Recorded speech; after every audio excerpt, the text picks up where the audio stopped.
Welcome to Comfort Zone, a podcast all about pushing your hosts, well, outside of their comfort zone. I'm Christopher Lawley, and each week I am joined by two incredible co-hosts, but this week I'm actually only joined by one. More on that in a second. But this week we are sponsored by Ecamm Live. As always, I am joined by Matt Birchler. Matt, how are you doing? I'm doing great. I have my drink this week, of course, but it is also 100 degrees here, and I had to turn the AC off for this recording. So as the episode goes on, I will become less and less myself. Yep. Same here. AC off. 100. It will be 103 today. So yeah. Oh, and I have a heating pad on because once again I hurt my back, so it's extra toasty in my room right now. So this should be a fun episode. It's just that time of year where podcasters complain about the heat because we all have to turn off our AC. Niléane is not with us this week. She is on a train right now. Schmoozing it up with big time. I actually don't know. I was going to do a whole bit, but honestly, I don't know where I was going with it. So, but I know she's on a train right now. So, hi, Niléane. Hope you're having fun on the train. Hey, Niléane. She will be back next week. But let's do some tiny topics. I'm curious. First off, have you seen the F1 movie yet? I have not, but I'm going to. Okay. All right. So I did get to see it at WWDC. They had like a press and like select developer screening. They had like a lottery for developers. It was really cool. We got to see it in the Steve Jobs Theater. Pretty cool. Good. There's subwoofers in the seats in the Steve Jobs Theater. Let's just say Formula One has never sounded so good. Like it was. It really made me bummed that Formula One cars only have V6 engines and not like V10s or V12s or even the glorious V8. Yeah, the wrong generation of. They still sound pretty good.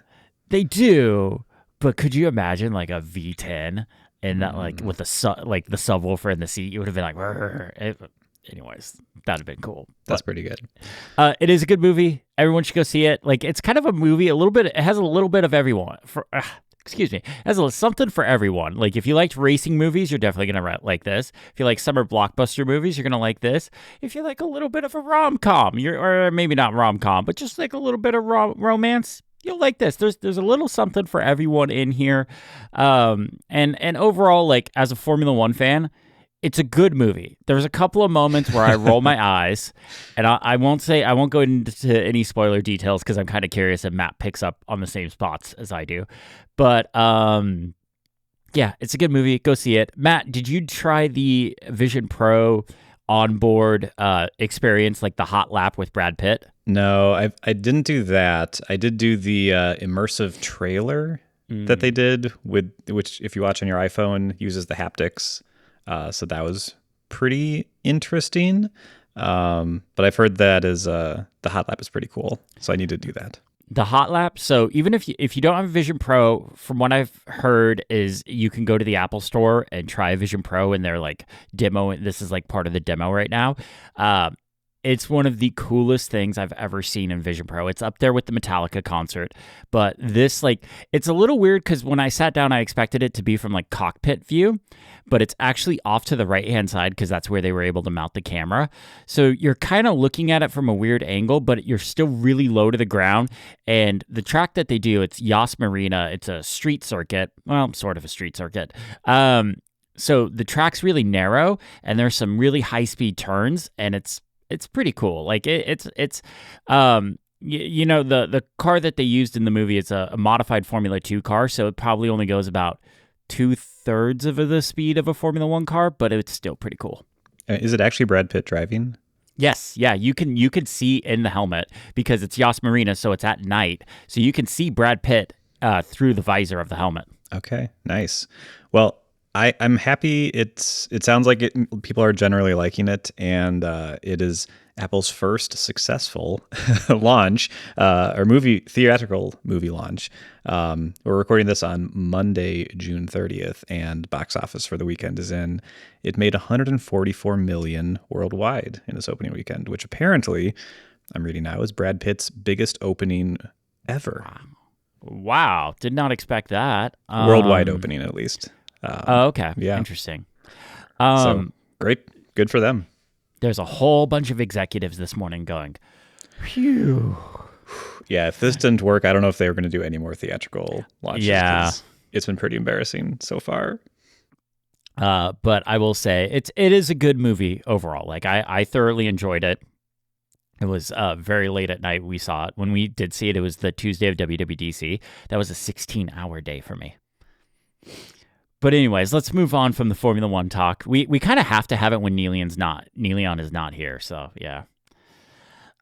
We did have a feedback question. And I was kind of like, you're kind of like the person to ask. We had somebody say, write in and say, "Hey team, what app do you use to boot into Windows on your Mac? I'm starting to work from home and will need this. Currently, I have an M4 Mac Mini, and I was curious, are you using anything on any of your Macs to boot into Windows? Because I know you're a little dual purpose, but you also have some PCs." Yeah, my solution here is to have a separate computer that just runs Windows. I do have a friend who swears by Parallels, though. They are someone who likes to use a Mac, but they have some software that only works on Windows, or like the Windows version is far better for their work. They do like accounting stuff. And yeah, they really like Parallels. They think it's great, and kind of it doesn't give you like the full boot into Windows, but it lets you kind of run Windows apps like from your dock, like basically is how he describes it to me. So it feels pretty integrated into the system. So that's the best I think I can do on this one. Yeah. So full disclosure, I probably about a month or so ago, maybe it's a little bit longer now, probably a little bit longer, actually 2 months. I did a sponsored video with Parallels. So full disclosure there. But they are not paying me to talk about it right now. I was shocked how easy it was to set up, like incredibly easy. Like I've done Parallels in the past, like in the Intel Mac days, and there was some fiddliness with it.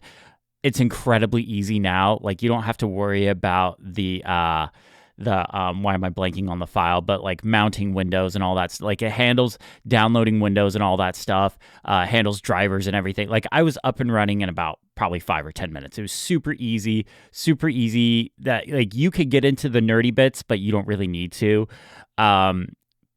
And the benefit of doing it this way is it's just a layer on top of Mac OS. So if you want to get into like reminders or Mac specific stuff, you can while still also having Windows open. So Parallels is my recommendation. Full disclosure, they have been a sponsor of mine in the past, but they're not paying me to talk about it. And I actually think it's a really good solution if you're somebody that needs Windows on a Mac, especially M series Mac. Yeah, it got more complicated than like what in the boot camp era. I loved boot camp. I often had a Windows partition going, but after the Apple Silicon transition, I haven't really done that. I don't think it's even possible anymore. It is not. In fact, the Boot Camp app is still in Mac OS, but if you open it up, it's like Boot Camp is no longer supported. Goodbye. It's kind of funny. Yeah. We also had some lovely notes in the feedback form. I just wanted to say thank you. I'm not going to read them because if I read them, it would sound a little egotistical because it'd be me reading them out loud, and I'm not going to go down that route. I have a big enough ego as it is. Kidding. But no, we've had some lovely notes, and I just wanted to remind you all, feel free to write in. We've had some challenge suggestions in there. We've had some people playing along with the challenge. We've had some answers to the end of the show question. So yeah, feel free to write in, link in the show notes. But with that said, you ready to get into the main show, Matt? Let's do it. All right. I think you're first up in the dock this week. What do you got for us? I'm not bringing a thing so much as a concept, which I'm very excited about. Okay. I like a good concept.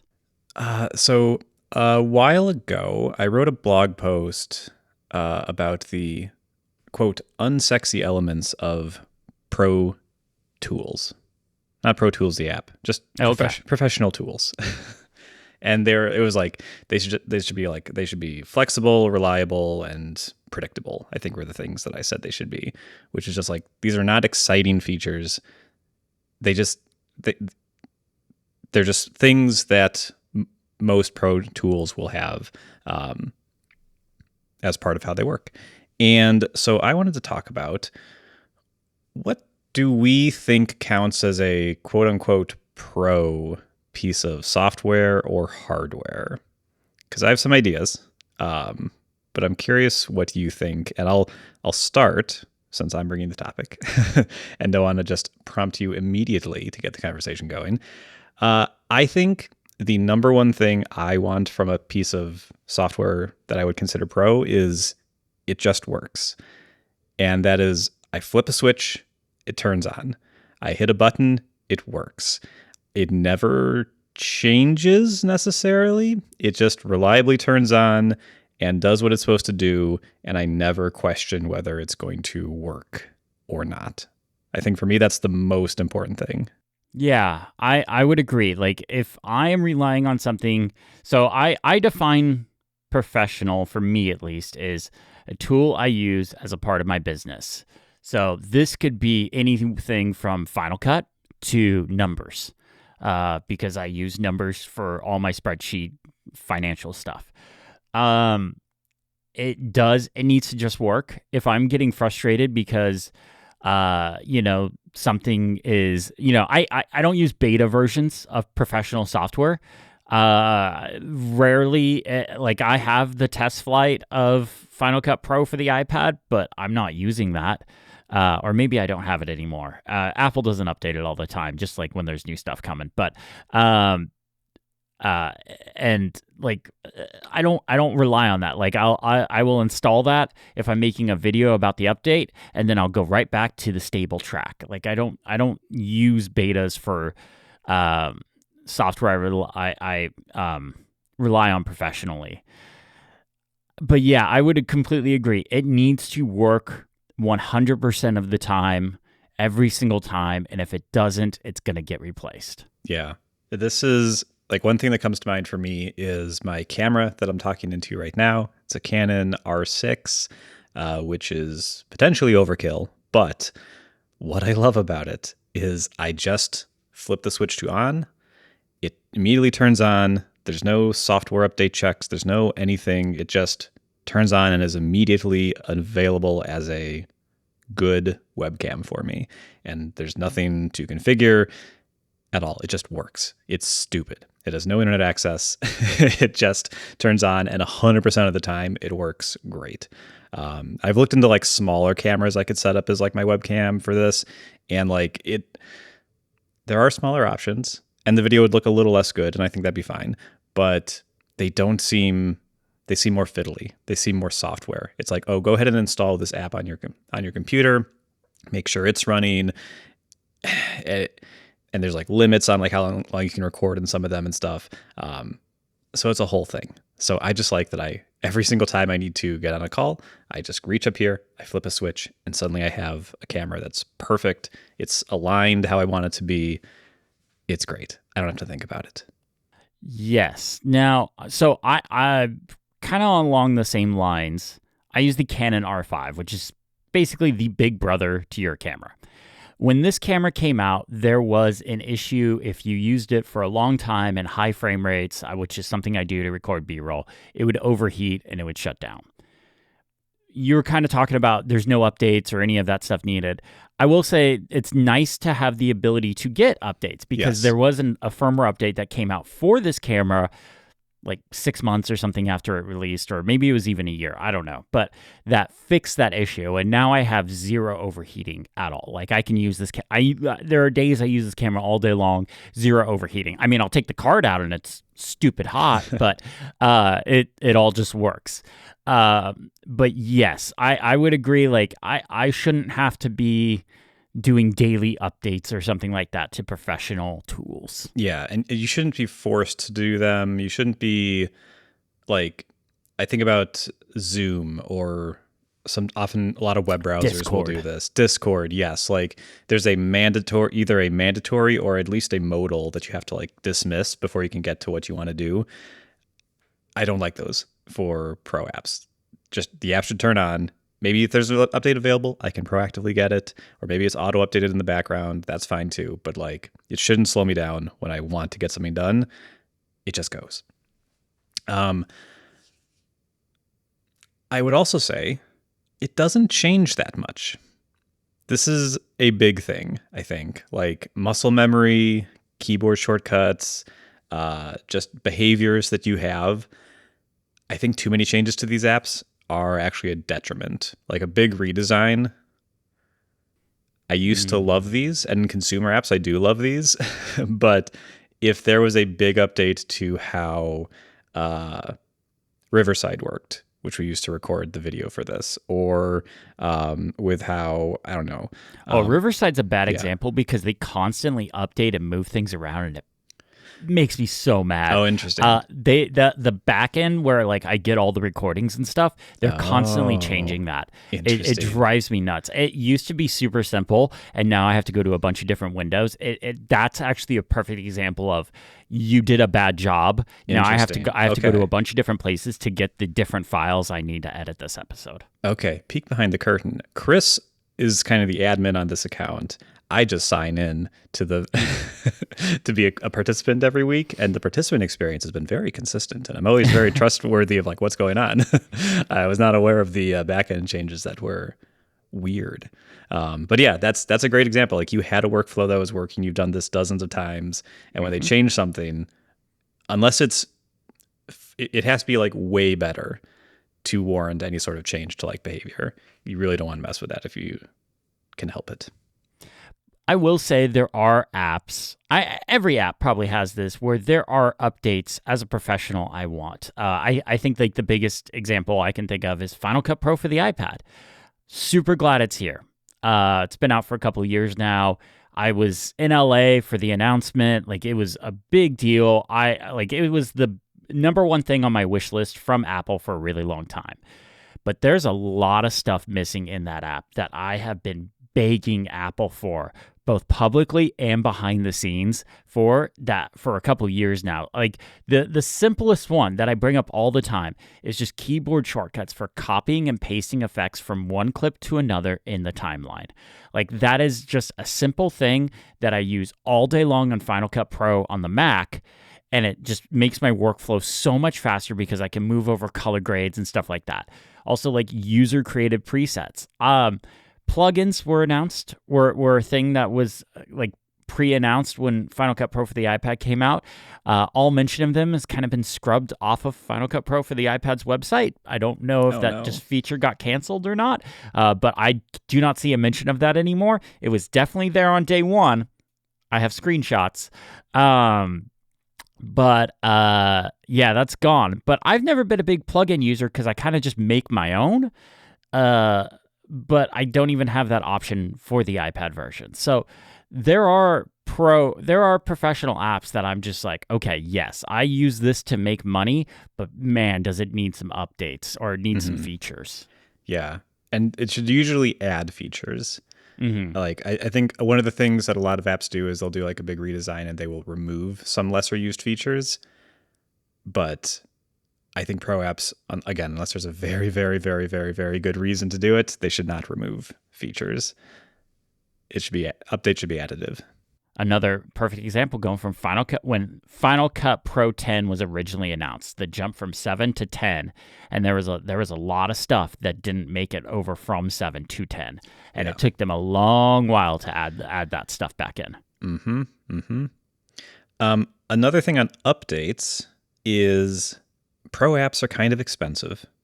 Often, not all the time, but often they are, and these apps are apps you tend not to buy in the App Store. You tend to buy them directly from the developer. Again, not all the time, but a lot of the time, especially on the Mac. And there are different pricing structures. Maybe it's a one-time fee. Maybe it's a subscription. Maybe it's one of those things where you pay for X number of years of updates, and then you can keep using the app, but you just don't get updates. These are a delicate dance, in my opinion. An example of an app that does not do this great is an app that I really like called Screen Studio on the Mac, which is a screen recording app. And they have a yearly subscription that you pay and you get updates for that year. And if you stop paying, you can keep using the app, but you don't get new updates. The problem is every time I launch the app, it tells me there's an update available, and then I have to dismiss that. And if I click, yes, do the update, they're like, oh, you need to pay for this update. And it's a whole mess. And so I'm annoyed every single time I launch the app that I'm not using the latest version, which is minorly annoying.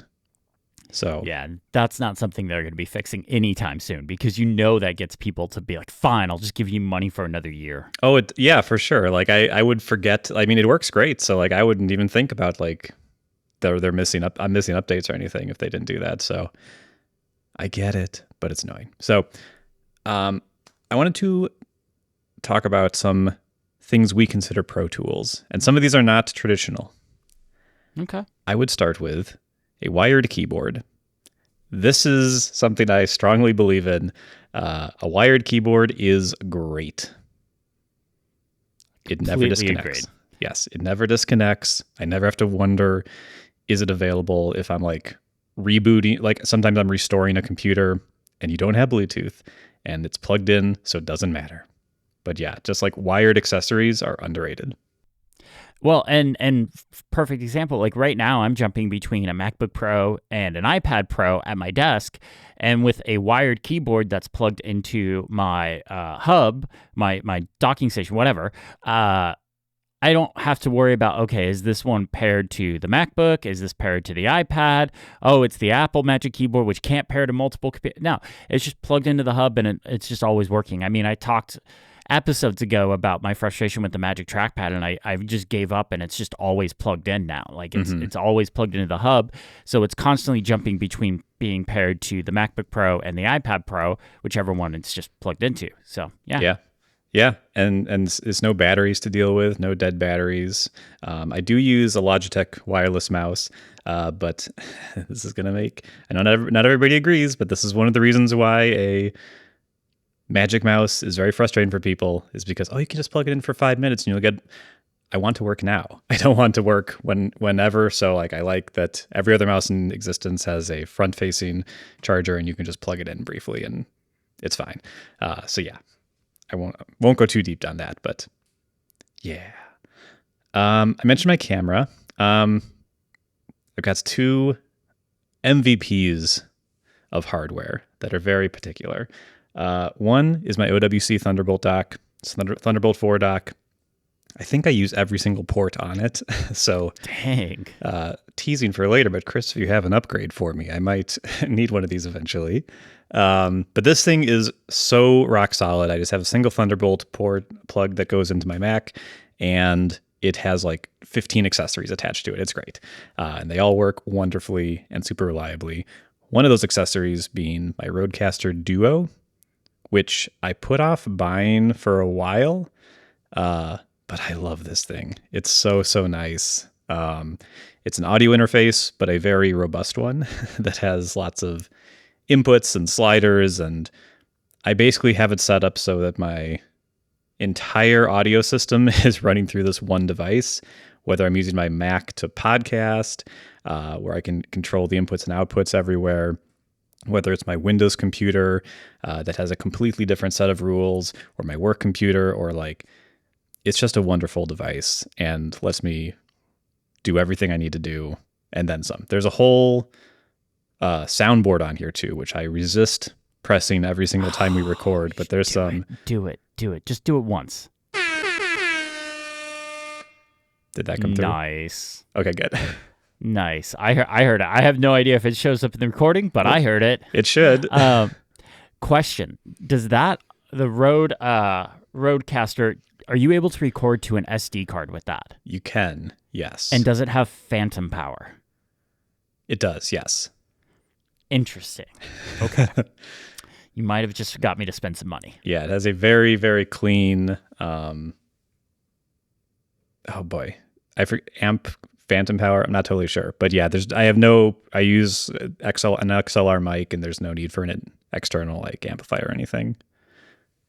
It's the one I actually have is sitting right there behind me because I don't need it anymore. Next to Riffin. Nice. Yeah, because I have like two different audio interfaces. I use the Scarlett Solo for when I'm podcasting here, but then I have the Zoom H4n, which is a normal Zoom recorder, but it has XLR in, and that's what I use when I'm recording videos, because I have a Sennheiser MKE something. I don't know. It's like a really nice shotgun mic that's just out of frame, and that's what I use when I'm recording videos, because I hate the whole trend of like have a big microphone in front of your face when recording a YouTube video, or I'll hold it, or like I'll take this little dinky lavalier mic and I'll hold it right up to my mouth. Oh yeah, I'm holding it like I'm sipping tea out of this thing. No, I hate that whole trend. I want a shotgun mic just out of frame. I don't want anyone seeing a mic while that. But anyways, that plugs into the Zoom H4n, which has phantom power because it needs that for that mic, and records straight to an SD card. So that's how I do my audio setup. But I would love to condense these two items into one. Yeah, look into the Roadcasters. They might work for you. I don't 100% know. Audio is complicated. Yeah. Yeah. Yeah, but again, I think the thing that makes this like the Roadcaster for me great is that it's very flexible. No one else has my exact configuration for this. Like it is tailor-made to my needs. I think that's great. And it does not change. It has software updates every once in a while, but I don't know about them unless I go into the settings page and see them there. But like day to day, it just turns on and just works 100% reliably, which is what I want. Nice. What do you have? So for me, obviously we talked about the camera. That's a big one. Audio stuff. My computer is probably the most important professional thing. And right now I'm kind of in this weird valley of, I don't know what my go-to, like literally when I sit down and work, I'm like, wait, which computer do I need to do? Because I've got like this MacBook Pro, beefy MacBook Pro that like can handle all these like high-end workflows that I'm doing. But then I have the iPad Pro over here with iPadOS 26, and it's just about everything I could hope for. And I'm like, what do I go? If Final Cut Pro was more robust on the iPad, like if it was closer to the Mac version, I don't think it would be an issue for me. I think I would go all in on the iPad. But then there's like the Mac, and there's applications like Hush, which I use to clean up the audio for this podcast and my videos, and it helps cut down on the echo and stuff like that. And it's such a great utility. Like it's made my audio sound so much better that I can't give that up.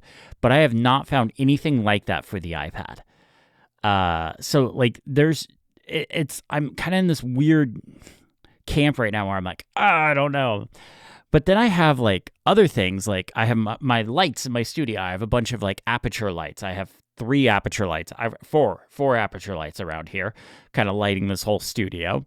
And then I have this just out of frame, but I have this whole like top-down rig that I use for shooting those shots where, like, if you see me working at my iPad and like it's top down, the iPad's laying down on my desk and I'm like tapping away, that's what this whole top-down rig is for. So like I have hardware and stuff that I use every single day that like I would be lost without this stuff, and I love it. It's fantastic. Nice. I should mention some software as well. They're kind of what you would expect. ScreenFlow is my go-to screen recording editing app. I'll capture with several apps sometimes, but ScreenFlow is tailor-made nonlinear editor for screen recording edits. And it's great at it. And these guys do like one software update a year. It almost never updates, and I'm so thankful. Awesome. Final Cut's on the list. VS Code is a great one as well. Visual Studio Code. You can really customize it to your needs. Very extensible, very customizable, which is great.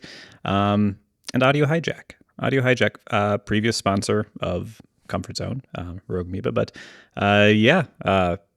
it's a great app for capturing things, built around customization, creating exactly how you want things to record and save and process stuff. It's a great little app. So, yeah, I would say Final Cut is big on my list there. Hush is big on my list there.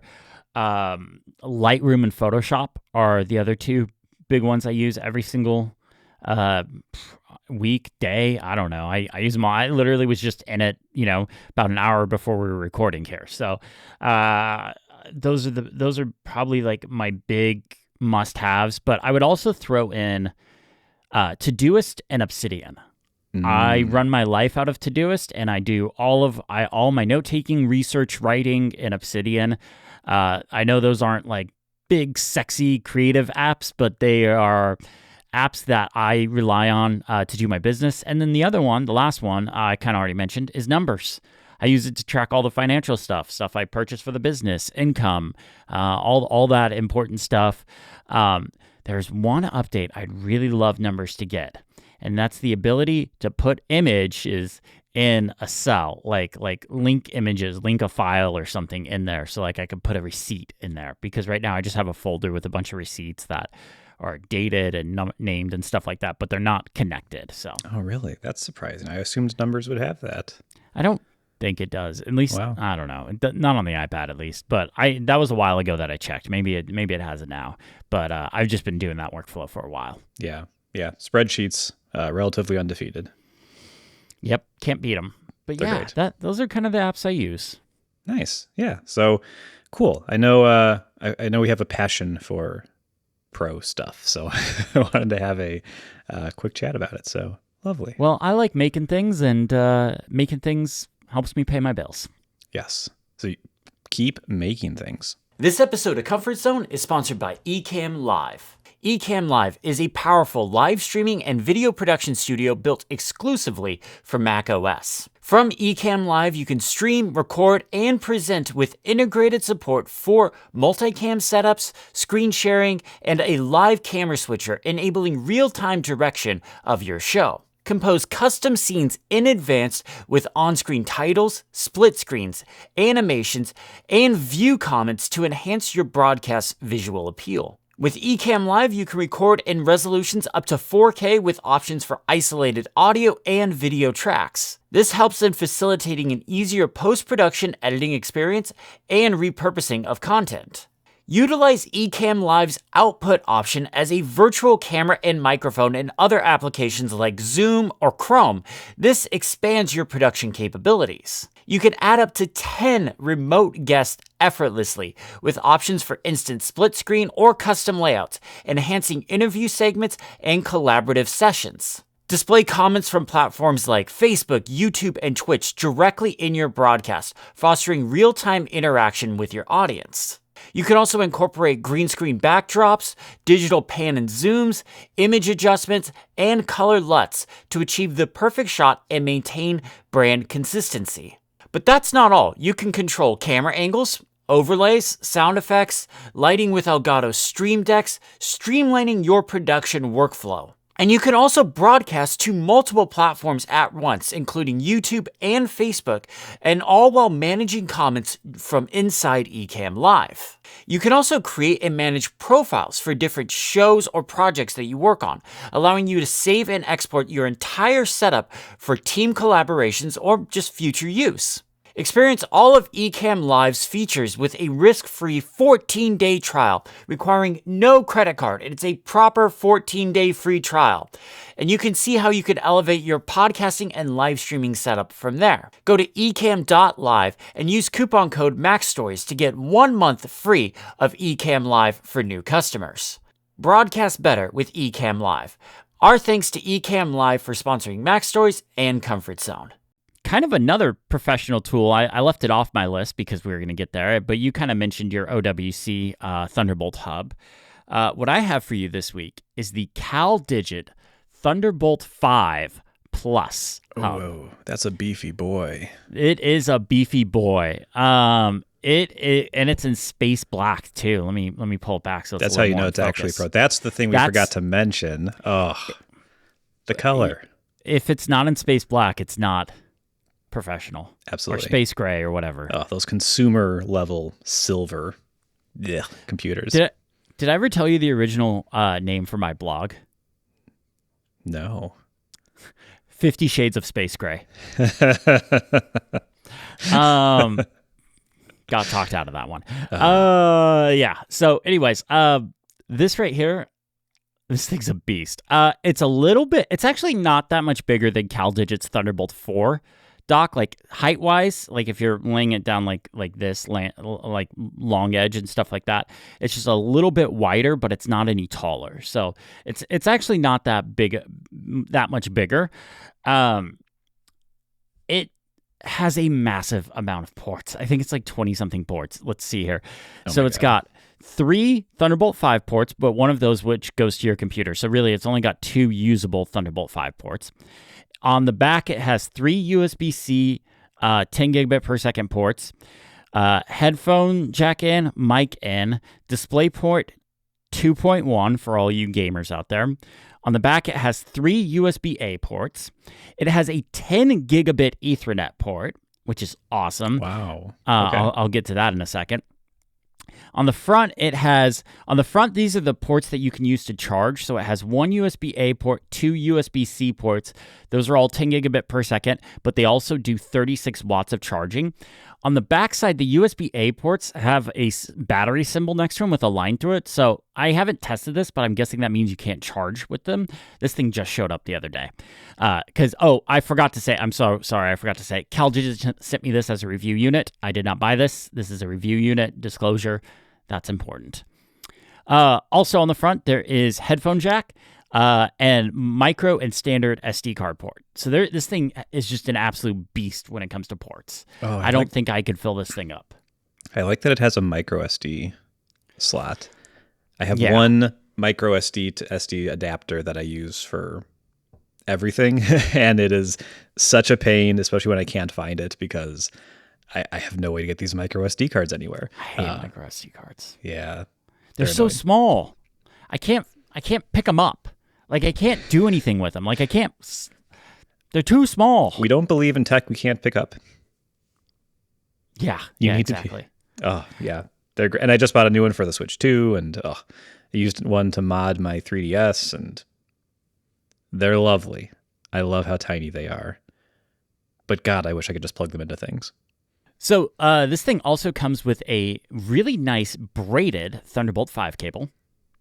Braided. Cool. Ooh. Braided. It's very, very nice. It's very high quality. Like, I would say it's up there with Apple's quality of Thunderbolt cables. Okay. Like, Apple's Thunderbolt cables are really pricey, but they're extremely good Thunderbolt cables. Yep. Yeah. I bought it a year or two ago, and it was worth every penny. It is very, very good. Oh, and the thing that I love about this, as compared to the OWC Thunderbolt 4 dock, the port that goes from the hub to your computer is on the backside. Oh, that's great. Really important to me. I don't know why OWC put it on the front. I know their new one, I think, is on the back. Yeah, they have a new Thunderbolt 5 one, but it's their smaller one with fewer ports, I think. So it's not like the big one. Yeah, that's a very nice thing. If you'll remember, to get around that annoyance in one of our previous challenges, I forget what the challenge even was, but I have now mounted my OWC dock to the leg of my desk so that it is completely out of the way, and I'm running the Thunderbolt cable up to the desk. That's ridiculous. I mean, I literally replaced that hub because it was the cable was coming above my keyboard, and it kept getting in the way of me typing. It was ridiculous. I have a question about the power brick. Yes. Tell me when to stop on how big it is. Keep going, going. Oh, no. Okay, hang on. Because the OWC one is a beast as well. And I'm wondering what this thing is has. Huge. Oh, my God. Okay, iPhone for scale. So, iPhone 16 Pro, not Pro Max, Pro. Oh, it makes it look like a little baby. Yeah, this thing is, I can't even hold it up right. It's so big. There we go. That thing, it's much bigger than the 16 Pro iPhone. Man, that's chunky. This is a beast. I luckily have a rack underneath my desk. I literally unplugged this so I could show it to you because I knew you were going to ask. Luckily, I have a rack underneath my desk that this thing can sit on, but if you don't have something like that, it's going to be hard to mount. Yeah. Oh, man. Now, I mentioned this thing has 10 gigabit Ethernet, so I've done something kind of clever with this. My NAS has 10 gigabit Ethernet. So what I did is I took the 10 gigabit Ethernet port from my NAS and plugged it directly into this hub. Then I took one of the USB-C ports and I plugged in a USB-C to Ethernet adapter that's 2.5 gigabits per second, which is what my routers are. That's what's running through my house. So what I did in macOS is I set up a separate network interface with a separate subnet network. So that way my whatever is plugged into this dock, whether it's my iPad or my MacBook, can talk directly to my NAS over 10 gigabit Ethernet. So I can move files back and forth, but I also have access to regular internet. And what you have to do is you have to go into the interface and make sure your regular internet is set up high, or is the top one in the network interfaces. And then when you mount your NAS, you have to mount it via the IP address. So I did 192.168.2.11 or 10, or 11, and then the computer is .10. So that way they can talk back and forth to each other. So you got to do it over IP address, but it works just fine. Time Machine works, all that stuff just works. You just have to mount it via IP address and not the device name. But yeah, it works just fine. But this way I get full 10 gigabit Ethernet. And then I still have other Ethernet ports on my NAS. Like it has 4 1 gigabit ones that you can actually bind together and make a 4 gigabit connection. Anyways, I have that set up plugged directly into the router so it can still talk to the internet. But this is specifically so I can have the fastest possible connection between my NAS and my computer. Nice. This is a thing I need to figure out as well. Because yeah, you're editing video off that, right? That's the I technically can, but I don't. Okay. So you're just doing it for quicker file transfers. Yes. So like a lot of times, like if I have reoccurring sponsors or like B-roll I want to pull off or something like that, I store it on the NAS, and then when I want to pull that ad spot or something, I just pull it from the NAS, and that way it's just as quick as possible. It makes things just part of my workflow a little bit faster, and then I can back up footage and stuff like that. And like especially when it comes to Time Machine. Some of my video projects can be quite large, so it takes a long time to back those up. This way, it's going as fast as possible. Got it. Okay. Yeah, this might be a thing I need to look into one day. Because I've got a Synology, and I recently upgraded my Wi-Fi to one similar thing to what you have. And that's made it so much better. I'm able to transfer files quite reliably, stream things over Plex without issue. But yeah, there are times where I wish it was a tad bit faster. I'm spoiled by the era of SSDs and Thunderbolt drives and everything. Yeah, so that was kind of my thing too. Is the NAS just plugged into the router, kind of like a standard thing you would do. It was fine. It was fast. This is much faster. Okay, so I like this. Performance-wise, with this hub, you get 80 gigabit per second transfer speed, which is what Thunderbolt 5 is. But then there's this boost mode with Thunderbolt 5 that you can get up to 120 gigabit per second transfer speed. Okay. And the thing I haven't been able to figure out is when does this boost kick in? Like, I'm not entirely sure how that works. I need to do some more research. Like I said, this thing just showed up the other day. So when I make a full video about it, I will have the answer to that question. Interesting. But, okay. Yeah, so I have that Thunderbolt 5 external drive that I talked about a few weeks ago. Doing the Blackmagic speed test, it plugged directly into the MacBook Pro, which has Thunderbolt 5 because it's an M4 Max chip. It gets about 5,800 megabits per second, both read and write. And that's with a little bit of rounding because it's not always consistent when it does. It rounds to about that.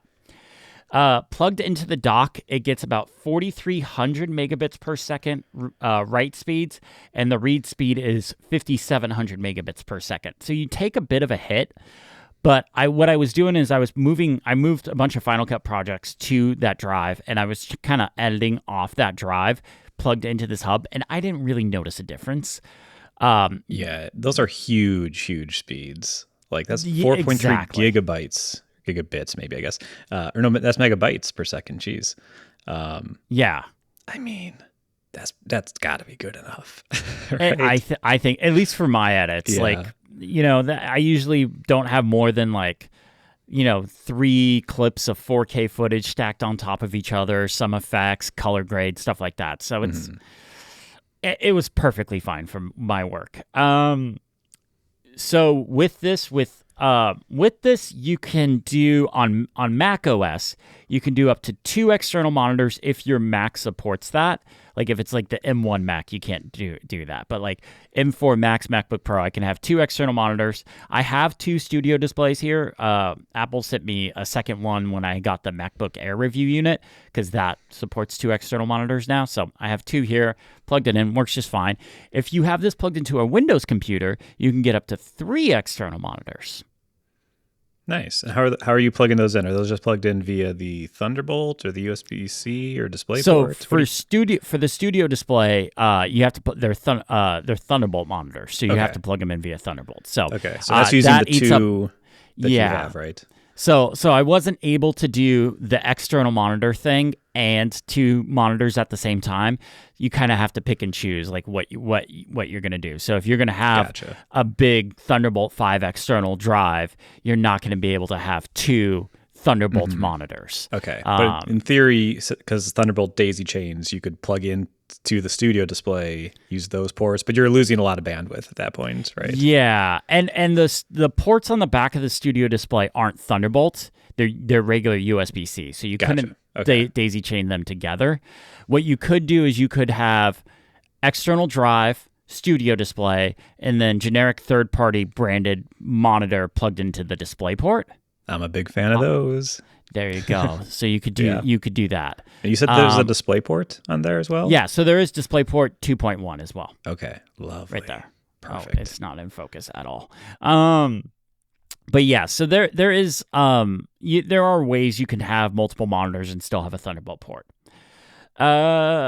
And this does work with the iPad, like I alluded to, but it only works with Thunderbolt iPads on their website. I haven't tested this. I do have some other iPads here, but I need to set them up. It basically, like if you have a regular USB-C iPad, so iPad Air, iPad Mini, something like that, base iPad, it's not going to work with this. iPad Pro with Thunderbolt will work with this. Even though the iPad Pro is Thunderbolt 4, this is backwards compatible with Thunderbolt 4. You just don't get all the fancy Thunderbolt 5 speeds. Okay, great. This is the Plus. I'm on their website now. This is the Plus. So there are 2 versions of this. There's the regular one and the Plus one. The regular one has a few less ports, and it's 2.5 gigabit per second Ethernet, not 10 gigabit. And then the Plus one is like you get to 10 gigabit Ethernet and some more ports. I forget what the exact differences are. I also forgot to write down the price. Do you have that in front of you? They don't list the price. What about the Plus? They're currently all out of stock. So, I think they're not shipping until July. Like I think they're not shipping until July, but they don't have the price on there. This is the Plus is $499 US. Ooh. I should have looked at that. I forgot to look at that. I got all excited with doing like tech I do this all the time. I get all excited about doing experiments and stuff, and then I forget to look at what the price is. Yeah. $500 for this. You can buy them. Yeah. It's $50 more than the TS4 was. Oh, really? The TS4 is listed as $449, currently on sale, but I thought that thing was $300. Maybe it's often. Maybe it's like technically it's $450, but usually on sale. I don't know. Interesting. That if you need something like this, this is going to serve your purpose. It's really nice to only have to have one cable to plug into either computer. Like when I sit down and I need to jump between computers or something like that, it's just one cable I move over. And that is really, really nice. It's a very big quality of life upgrade. Is it $500 nice, though? I would say if you don't have 10 gigabit Ethernet, you probably don't need this one and you can go with the regular one. But man, that's pricey. Yeah. Ooh. It's Pro, though. It is Pro. We forget the space black. And we're all black. about Pro this week. We're all about Pro this week. I'm all about Pro. But yeah, I like it. I like it a lot. It does its job. Mm-hmm. If you need this will do the trick. But yeah, that's pricey. Hey, at least it comes with a really nice braided Thunderbolt 5 Heck cable. yeah. I mean, those are like, what, $80 from Apple? So that's a value add right there. There you go. You can't afford not to get it. This is the danger we get into when Niléane's not here. Oh my gosh, yeah. All right. Well, that just about does it for this, unless you have any other questions on it. No, I think it's great, and I love the tone change as soon as you heard the price. It's Yeah, I fantastic. should have looked that up before we started recording. Like I said, just showed up the other day. Yeah. I totally forgot to do this. Yeah. Totally forgot to do that for my notes. Yeah, I think this is. I mean, this is basically like the best of the best, right? This is what there's not a better Thunderbolt dock you could buy as far as like, unless it's like there's some crazy like IT stuff, but like I think maybe this isn't the one for everybody, but like if you have like a bunch of accessories on your desk, if you can find a Thunderbolt dock, even like a Thunderbolt 3 dock, like as long as you're not like needing absolute massive data transfer speeds, like Thunderbolt 3 is amazing. And if you can get one of those docks and just plug all your accessories into them and have one plug that goes into your computer, it's an incredibly nice thing you'll enjoy every day. So I highly recommend looking into it. Yep, I absolutely. Like, I think you hit the nail on the head. Like, this is the best of the best. There are other options out there. Like the TS4 dock, I have that one. That is going to get mounted at this desk, so when we sit down to record, I don't have to plug in a bunch of different things. I'll just have one cable to plug in when we sit down to record. TS4 dock still works great. That one's perfect if you have studio displays, because studio display is Thunderbolt 4. This is nice because this is kind of future-proofing. I have a feeling Apple's going to have new monitors soon, and they will be Thunderbolt 5. And Thunderbolt 5 enables things like 8K, which, I mean, I could see that being the new Pro Studio, the Pro Display XDR or whatever that. Yeah. Yep. I could see that being that, and then like the Studio Display moving up to like 6K or something like that, or maybe high refresh rate. All right, well, let's get into the challenge. This week, the challenge was mine, and it was to figure out a new way to quickly capture a note. And I just did a bunch of talking, so Matt, why don't you go first? Yeah, so I think I actually did basically the same thing I did a couple weeks ago, which is I used Spotlight. Ooh. I'm not a big notes guy. I'm a it's up here guy. And it's often lost. And that's maybe a cost of doing this mostly memorization thing of things. But when I do take notes, I tend to put them in Apple Notes because it's just been around forever. It is reliable. It syncs. It's searchable through like on all my devices. And I just put them in Notes. And so my Notes is so uninspired. It's so unorganized. There's nothing remarkable in there, but if I need a serial number for a device that I haven't used in 6 years, it's probably in Notes. So I went into Safari using the beta on my Mac, as I am right now, and everything's working great. And I, because they showed the Apple Mail thing where you could like say like send an email and you like write out the subject, the recipient, and the body all in Spotlight. And I was like, surely that exists for Notes, for Apple Notes, right? Mm-hmm. And it does. There's an action called Create Notes. And I set it up as a keyboard shortcut. So if I just go into Spotlight and type NN for new note, I can go ahead and create a note. And it's pretty basic. It's actually very basic, but it does work. So basically when you do that, when you go into create note, it'll do that kind of mail interface that we saw at WWDC. And it says create note with contents in folder. And so contents and folder are different things that you can tab through. As far as I can tell, you can only make a single line note. And that single line note is the header of the note. It's the title of the note. It's the header. Yeah, so there's no like subject line and then contents. It's just contents. And yeah, it's all right. It opens the note afterwards, so you can add more to it if you want. But it's a relatively easy way to make a new note. I don't know. Interesting. Yeah, I kind of feel like I would just go into open the Notes app and then just hit Command N, but there's a cool way to do it too. Yeah, like I said in the previous episode, I like the idea of being able to just like send an email from Spotlight, so I don't have to look at my inbox or something, like just a quick thing. I do this kind of thing from Raycast all the time of just like create a note and it adds it to Obsidian. It's weird that it adds it as a header, and like there's no like kind of like with mail where like there would be a title line and then like the content. That's what weird. you would think, yeah. And it opens it afterwards. Like I wouldn't want it to open afterwards. I'd want it to just, create the note and I'll move on. Because if I wanted to open afterwards, I'd just open notes and then create the new note. Yeah, that's kind of the thing, right? Like I'm playing with it right now to see if I can change now. There's no like settings or anything, so it always opens it up.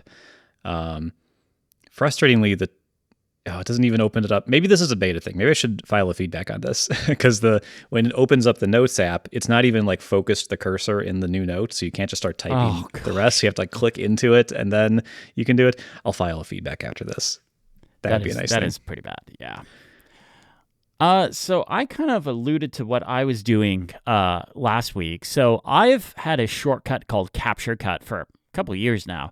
And there's been many iterations of this, but the short version of this is it's basically a way for me to quickly write a note and then save it into whatever Notes app I was using. I think it originally started with Apple Notes. Maybe there's a version for Bear at one time, but now it's all about Obsidian. So it saves it into my Obsidian Vault. And it actually also uses the What's on Screen action to look if there is if Safari is open. And then if Safari is open, it'll actually take the URL that's in there and the title of it and make it a markdown link and save it in that note. So it does some stuff already. But I wanted to iterate on this because we are now in full Research OS beta season. Like I am constantly writing notes about things I find, stuff other people find and publish on the web. I want a place to I need to be able to quickly write those down. And all of these notes were getting saved into a quick note folder in Obsidian. And that folder was getting ridiculously unwieldy too quickly. So I have used the new use model action to kind of take a look at the note and decide what to do.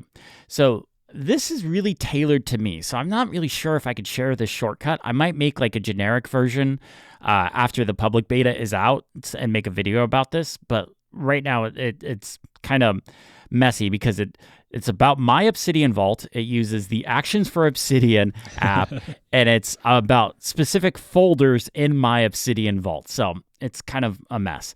So the way this works now is as I write something with Capture Cut, it takes a look at it, and I have the use model to basically say, like, your job is to look at this note and assign a tag to it if it's related to these things. And I have iOS, iPadOS, macOS, and visionOS. Those are the 4 OSs I care about right now. So I'm not going to do anything. I don't do anything with tvOS, and the Apple Watch is incredibly hard to film. It's the hardest device ever to film. So I have it look at those, and I basically say, like, if the note is related to one of these 4 things, add this tag. If it's not, leave it blank. And then here's where it gets really messy, and I need to figure out a way to clean this up. It has a bunch of nested if actions. So it looks to see if there is the iPad tag, move it to the so I have a research folder, and then I have subfolders in there for iPadOS, macOS, iOS, and visionOS 26, all versions of those. So, and then it moves it into those specific folders based on the tag that it was assigned to it. So it starts with like if iOS, if iPadOS, if macOS, if visionOS. And then if it's none of those, it just keeps it in the quick notes folder. Because to me, so this way it's research. So my research notes for the summer are getting moved into the proper folder. But if I write something down about like, oh, hey, this is what Danielle wants for her birthday, which is coming up. Happy birthday, Danielle. It stays in the quick notes folder and isn't getting moved to a research folder. So this way it's kind of helps separating out the different stuff I have going on over the summer. Nice. And it's a cool way to use the use model action. I don't have to manually tag things. It just looks at it, and it's been spot on. Okay, that's good. That is a very clever way to use the new foundation models. I think those are going to be so cool once people get their hands on them. Developers and just regular users in shortcuts. That is tied, or maybe it's my second favorite thing in these updates. iPad windowing up here. Mm-hmm. Use model just underneath, especially the fact that there is a local option. Yeah. So you can just like, it doesn't go to any cloud or anything like that. It all just runs on device. Now, I will say I am using the cloud version of the used model of the private cloud compute model because I was having some issues with beta 1, and I haven't had a chance to check to see if it's fixed in beta 2, but I was having some issues with beta 1 and getting the tagging system to work right. But when I switched it to private cloud compute, it worked just fine. So not sure what was going on there. Okay. Yeah. Beta season is fun. Yeah, and that's what I kind of chalked it up to. Like because I was doing some other stuff with it too, and I was having some issues with the local model, but private cloud compute was working just fine. So I think I would probably did something, or it wasn't working just right. I don't know, but it'll all work out in the end. But for right now, private cloud compute is how I'm doing this. Okay, got it. Yeah. Lovely. I love the tagging idea. That's a smart way to implement this. So yep. Because then it's just nested if actions, and it's just like if it has this tag, so it looks as for # iPad, # iOS, # Mac OS, like if it, and then it moves it to those folders. So yeah, very cool. Yeah, love it. All right. Well, I think we did a pretty good job with this challenge. I think both of us followed the rules. I mean, Niléane didn't follow the rules. She's not here, so absolutely. She loses, definitely loses. So, whatever. Yeah, I went like super mainstream, and you went like very particular to you, and it's good variety. Perfect. Love it. Perfect. All right. So, is it your challenge, or is it supposed to be Niléane's challenge next? I think we're in a weird situation now. I have a challenge I could give. Okay, let's do it. Nope. I saw my screen flash and then completely like disappeared really quick in the dock. So I'm like, what did he just do? Thank you, clipboard managers. All right. Based on what we talked about at the very start of this episode, I would like us to integrate F1, Formula One, into your digital workflow. What? You got to give me an example of this. I'm lost. So as an example. What's an example? I have an example. So you could update the design of your iPhone lock screen and home screen to match a Formula One team's color scheme or logo. But how is that part of my workflow? Well, it's not. It's a tough one. Okay. All right. You could buy a Ferrari camera. I have some ideas. Niléane's going to have a field day with this one because she will be back next week. Yes. Okay. All right. Well, we will. Okay. I have a couple of ideas. This is a tough one. I don't know what we're going to come up with. I often have an idea what I'm going to do for my own challenges when I propose them. I don't have a great idea for this one, but I thought it would be interesting. Usually those are the ones that end up being impossible. Okay. All right. Integrate Formula One into your workflow in some way. Somehow, yeah. Okay. Maybe that just means I get like 2-second pit stops, Yeah.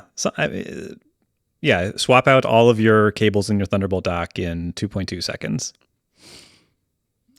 Okay, cool. There's all options. Right. There's options. All right. So there's things we could do. Okay, I like it. Okay, cool. All right. Well, that just about brings it to the end of the show. And as always, I have an end of the show question for you. And since it's just you and I, and we've been talking about Formula One, I have a real important question for you. Is Max Verstappen going to go to Mercedes next year? Actually, let's go twofolds with this. Is he going to leave Red Bull, and is he going to go to Mercedes? Because I think those are two different questions. Those probably are two different questions. Oh, man, this could be an hour-long podcast on its own. I think the smart money is he will not leave Red Bull, nor will he go to Mercedes. Well, obviously, he's not leaving.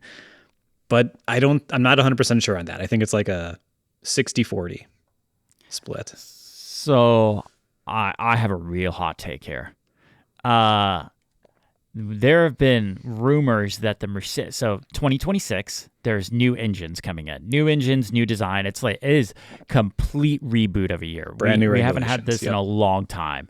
Even the last design change, the engines were still kind of the same. So This is a massive year.